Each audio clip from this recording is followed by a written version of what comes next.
Interrogating the dead is a long-standing tradition in Baldur's Gate, but there's a catch. Most corpses are reluctant to converse with their own killer. Corpse seems willing to speak, but not to its killer. What many players are unaware of is that you can utilize the Disguise Self-Level 1 Illusion spell to take on another identity, compelling the corpses of your own victims to divulge their secrets. In our opinion, this isn't merely a clever trick, but a real game changer for uncovering hidden lore, finishing side quests, or discovering that elusive clue that many players overlook.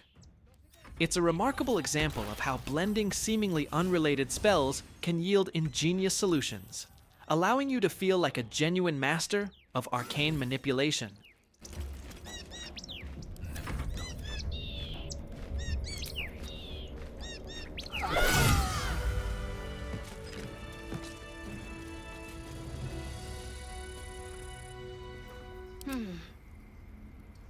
I must keep going.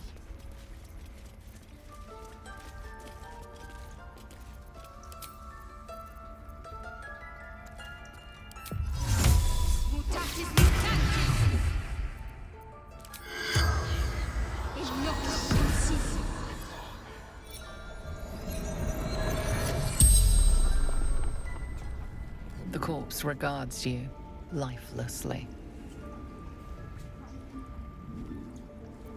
Try to protect our grove.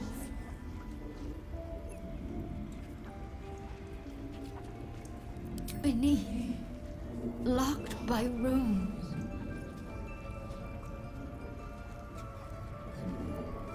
Wolf rune, wrath.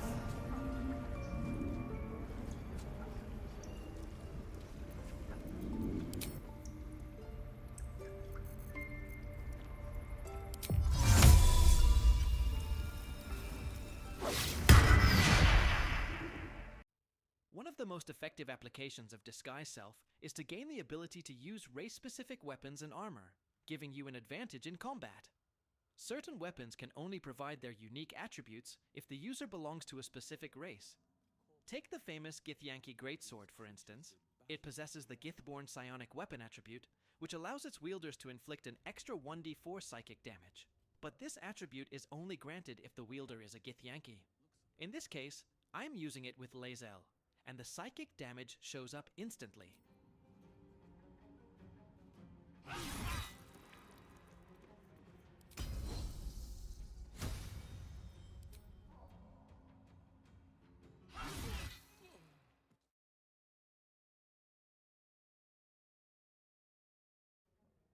While if you use it as a paladin, you won't see any psychic damage at all. Try me.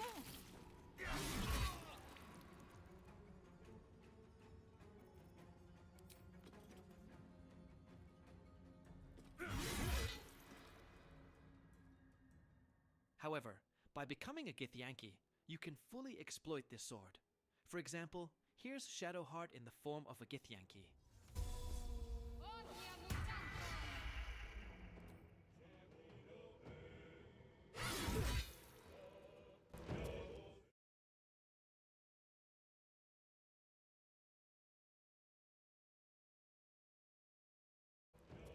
As you probably already know, there are numerous other race-specific items in Baldur's Gate 3, and you might not always have every race and class represented in your party to exploit these tactics.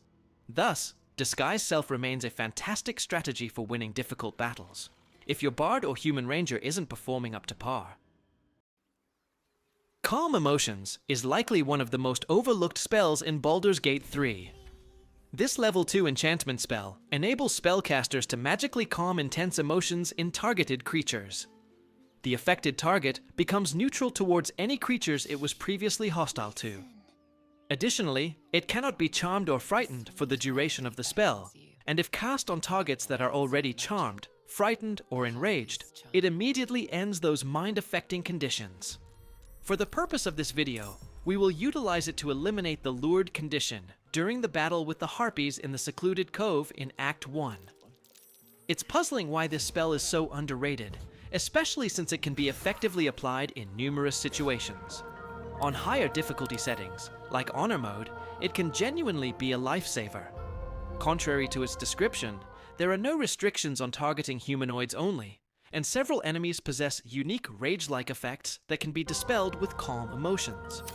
This includes any effect within the rage status group, such as the Owlbear's Rage, the Distressed debuff from the Owlbear Mother, the Spider Queen's Wrath, the Frenzied Fury used by Flint, the Bloodlust from Redcaps, the Berserk effect from Flesh, the Deathbringer's Legacy from Saravok Anchev, and the Mist Most Scarlet from Orin.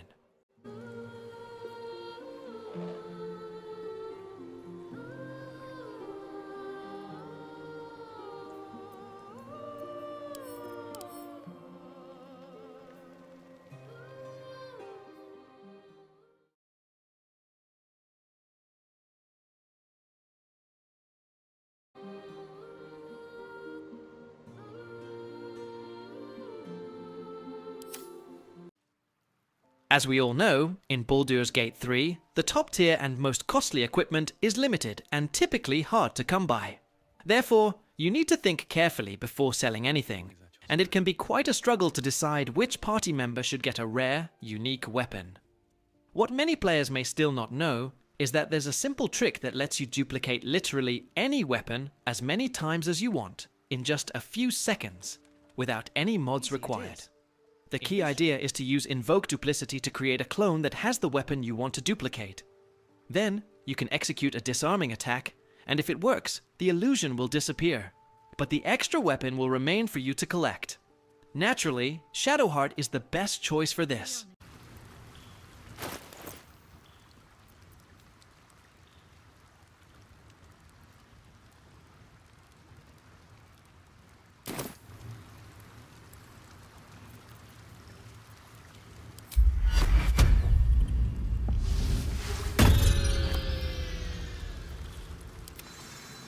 Without delay.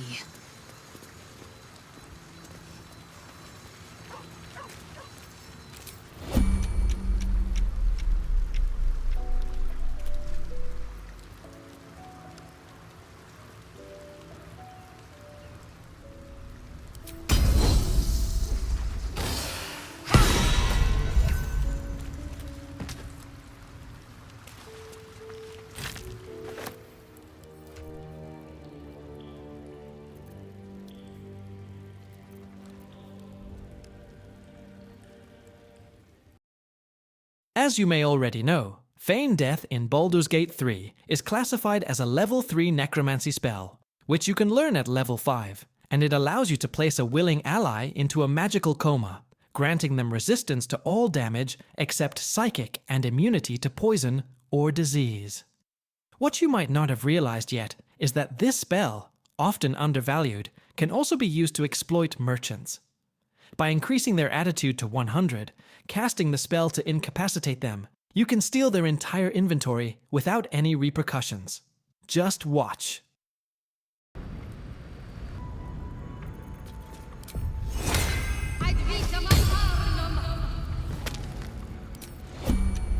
How delicious.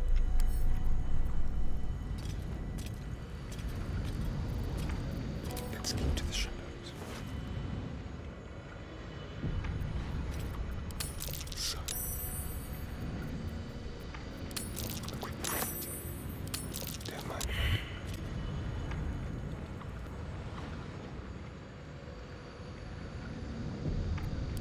Delightful scheme. Thank you.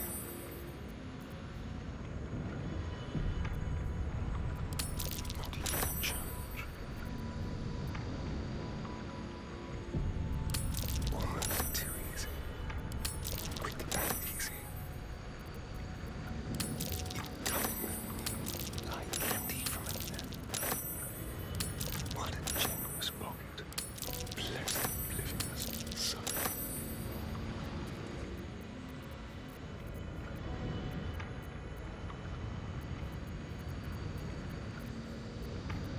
Not even a challenge. A quick profit. If you're somewhat familiar with Baldur's Gate 3, You've likely encountered the moment when Shah's umbral tremors summon a multitude of dark Justiciars to face you, while Balthazar and his minions linger behind a massive locked circular door in the same vicinity. Most players usually opt for the standard approach of battling the dark Justiciars to reach Balthazar, but there's a clever strategy that can actually persuade Balthazar to assist you in the fight against Shah's minions. To achieve this, simply cast the knock spell on the locked door, which typically necessitates a DC 30 roll to unlock. Once you manage to open the door, Balthazar and his followers will join the fray. So if your goal is to eliminate Balthazar, you can just wait in his chamber and allow the Dark Justiciars to handle the heavy lifting for you.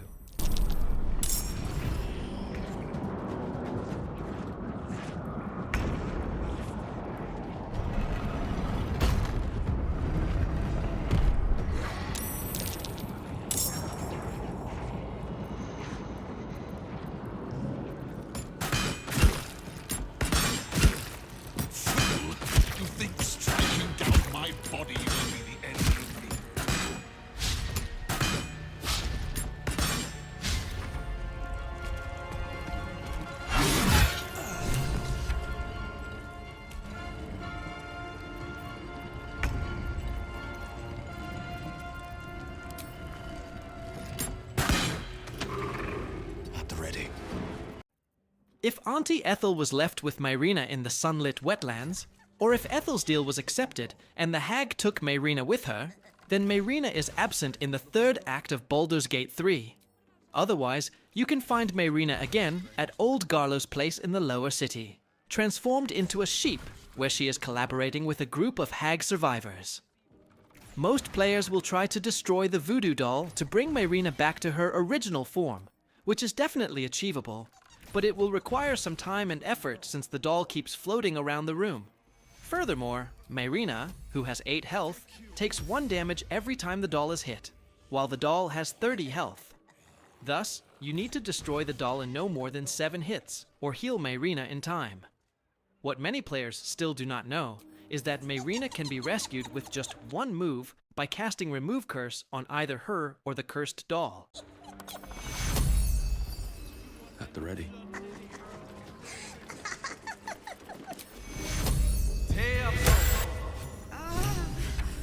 You removed my hex.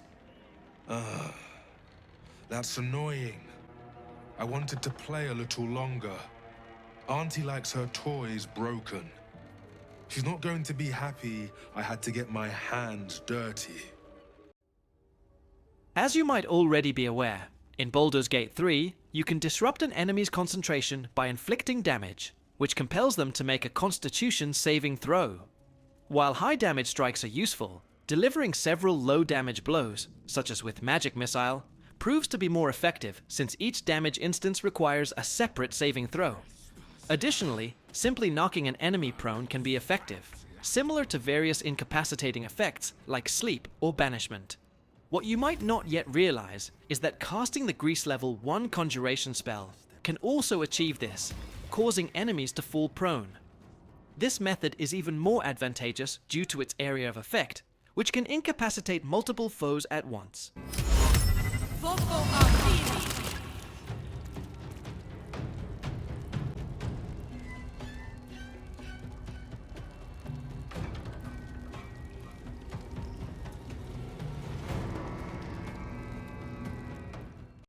In Baldur's Gate 3, Eyebite is a level 6 necromancy spell that is often underestimated and overlooked, despite its incredible power and potential to be a lifesaver in situations with multiple foes. This spell can be acquired by bards, sorcerers, warlocks, and wizards at level 11, and level 6 wizards can also copy a scroll of Eyebite into their spellbooks. The spell lacks detailed information about its effects, which likely contributes to its underappreciation among players. To truly understand its capabilities, you need to learn and cast it. Once you do, you'll realize that Eyebite enables casters to impose one of 3 debilitating conditions on a single target. Specifically, while maintaining concentration, you can cast 3 variants of Eyebite without using a spell slot, allowing you to inflict panicked, sickened, or asleep. This may seem nice, but not particularly remarkable, right? Well, to uncover the true strength of Eyebite, you need to start utilizing it. You'll discover that these variants are spells that are given to the caster after the original is cast, and can be reused without expending another spell slot as long as concentration is maintained. In simpler terms, you can cast Sleep, Fear, or Sickened once per turn, with each effect lasting for 10 turns. This means you can continuously target different enemies, while all previous casts will still be active for their full duration of 10 turns, making Eyebite the ultimate crowd control spell that allows you to incapacitate up to 10 different foes, one each turn.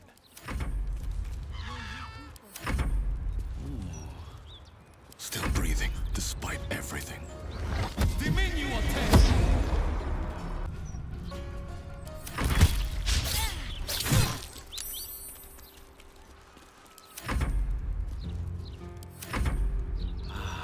Time to push my luck again.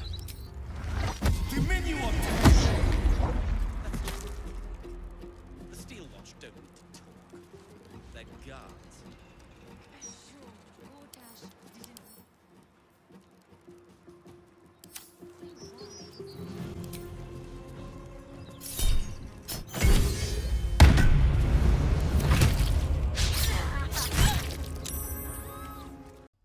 From our standpoint, Arcane Lock is likely one of the most overlooked spells in Baldur's Gate 3, yet it can be incredibly effective if you know how to apply it. This level 2 Abjuration spell allows you to magically seal a door or container for 10 turns, making them impervious to lockpicking, or the Knock spell. What a lot of players don't realize is that with a little imagination, this frequently ignored spell can actually be a lifesaver. For instance, it stops NPCs from hearing or seeing what's happening on the other side of the door. Likewise, you can prevent enemies from entering or exiting a room, which allows you to engage in combat right by the door without other foes hearing the conflict and rushing to assist. This tactic can be particularly useful when there are numerous enemies nearby, such as in the Last Light Inn or the Githyanki Creche. Some foes will even stand next to the door to melee attack it from the other side, giving you the opportunity to use spells like Spirit Guardians to deal damage through the locked door. Moreover, before casting Arcane Lock, you can even place a large AoE spell in front of the door inside the room to damage the enemies trapped within. And the greatest advantage is that Arcane Lock doesn't require concentration at all.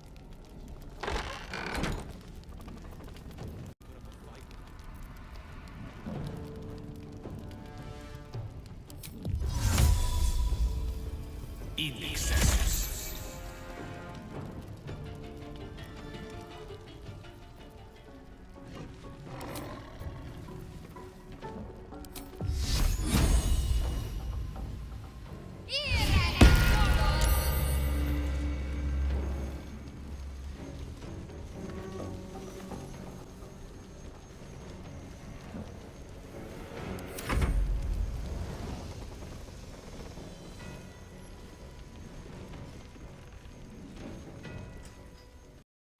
We are all familiar with and appreciate the Darkness and Fog Cloud spells.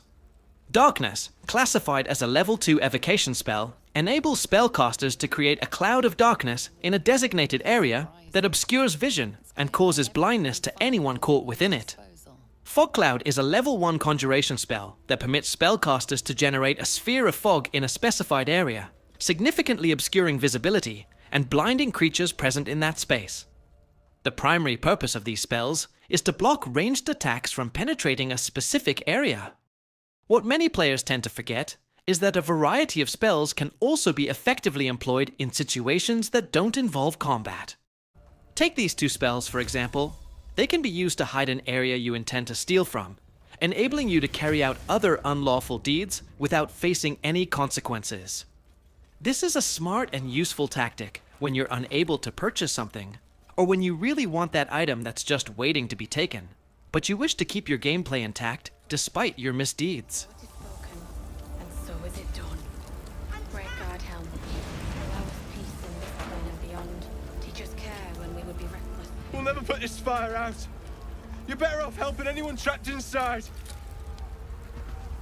God, Helm, allow us peace in this plane and beyond. Teach us care when we would be reckless.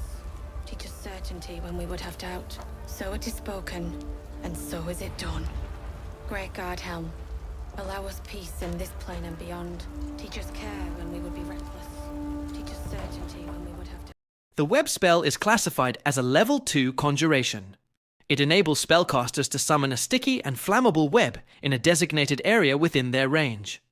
Any creatures that move into or enter this area will have their speed reduced by half and may become ensnared in the web. What many players don't realize is that by crafting a web, it can function as a cushioned surface to jump onto from elevated heights, completely negating any falling damage.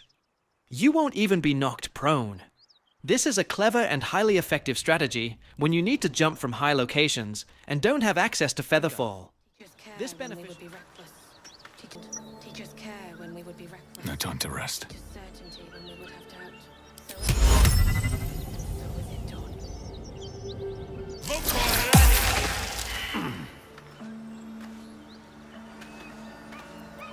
Making me sweat.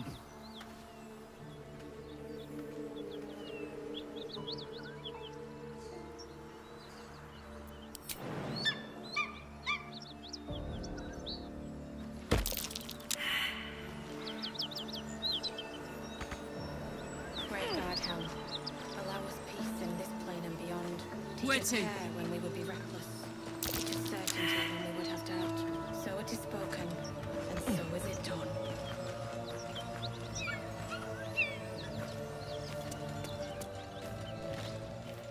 There are many discussions and even debates among fans about the overall usefulness of the Mage Hand summon in Baldur's Gate 3.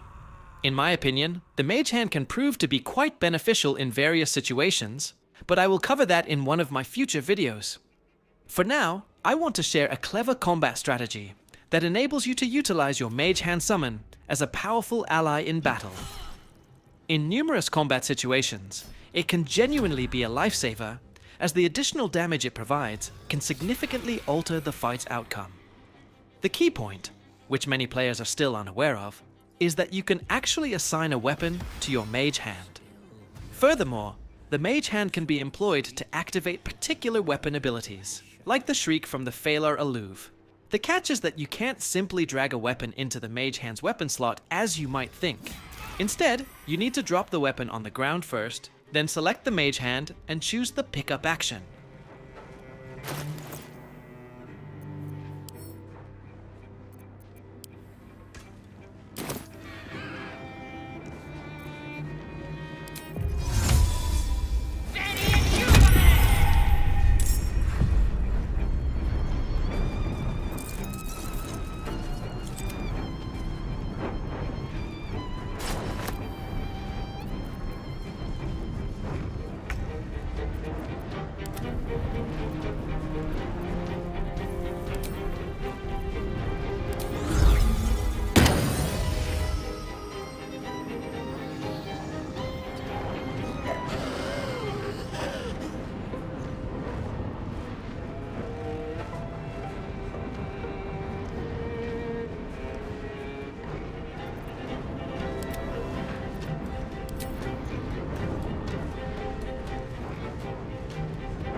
As we all know, in Baldur's Gate 3, the top tier and most costly equipment is limited and typically hard to come by.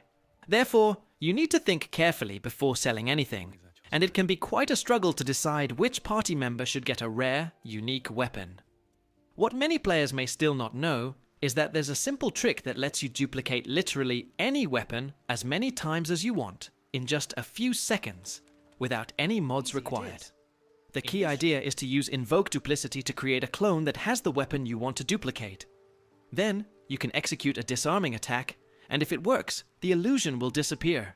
But the extra weapon will remain for you to collect. Naturally, Shadowheart is the best choice for this.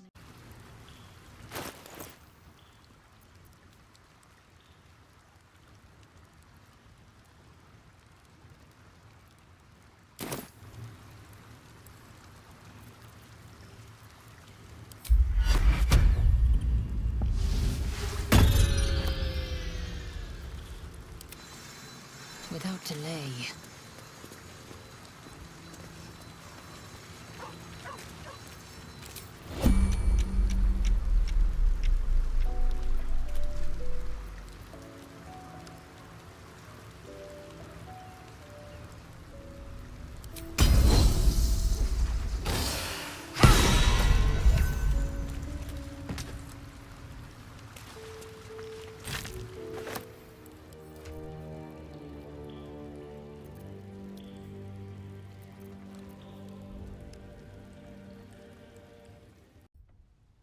The well-known, yet often overlooked minor illusion cantrip proves to be incredibly beneficial in Baldur's Gate 3, even during combat scenarios.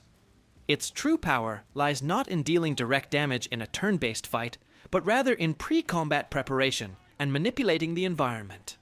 Many players still perceive it as less potent compared to other cantrips, but the reality is that it provides numerous high-level tactical benefits. For instance, in battle, casting it compels enemies to redirect their attention towards the illusion. This can alter their vision cones, granting your stealth-oriented characters an advantage for sneak attacks. Additionally, you can entice foes towards ledges, chasms, or dangers, such as the heavy hammer found in the Adamantine Forge, for example. Furthermore, the illusion acts as a physical object that can activate pressure plates, or be positioned over poison vents to obstruct them. Another tactic we love, as shown in this video, is to attract several foes to a designated location, or a close-knit cluster prior to striking the area with a powerful AoE spell.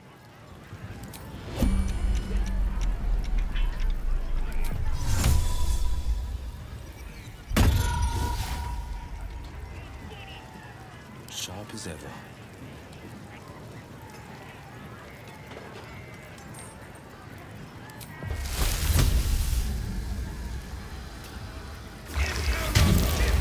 Being arrested for assault. Judging by the look on this guard's face, you're getting off lightly.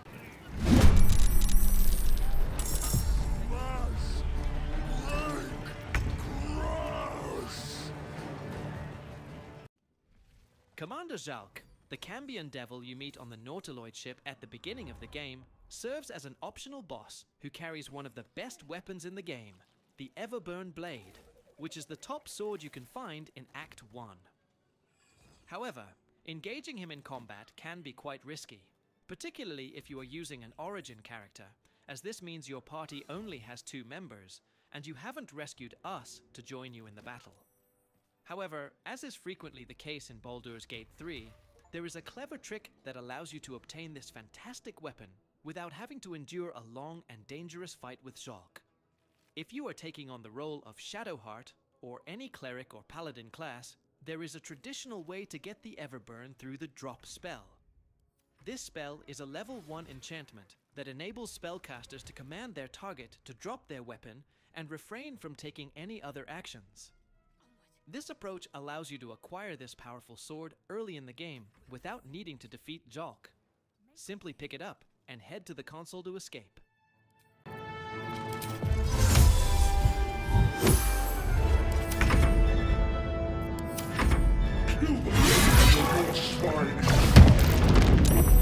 Nearly out of sky. It's now or never.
No time to waste.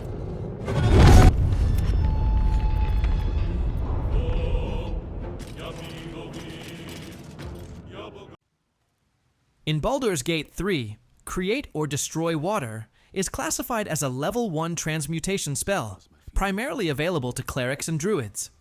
Surprisingly, it is still one of the most underrated and overlooked spells, despite the fact that Create or Destroy Water is genuinely overpowered. This spell functions as an incredibly adaptable tool, allowing you to either summon rain or evaporate water and fog. It can enhance lightning and cold builds, facilitate environmental combos, and effectively control the battlefield, among other things. In this video, we utilize it to drench enemies, which provides a substantial damage and shock boost for storm or lightning attacks. However, it can also be employed to create difficult terrain, freeze enemies with ice, extinguish flames, eliminate hazardous fire or water-based surfaces, reveal invisible foes, and remove the wet status from allies.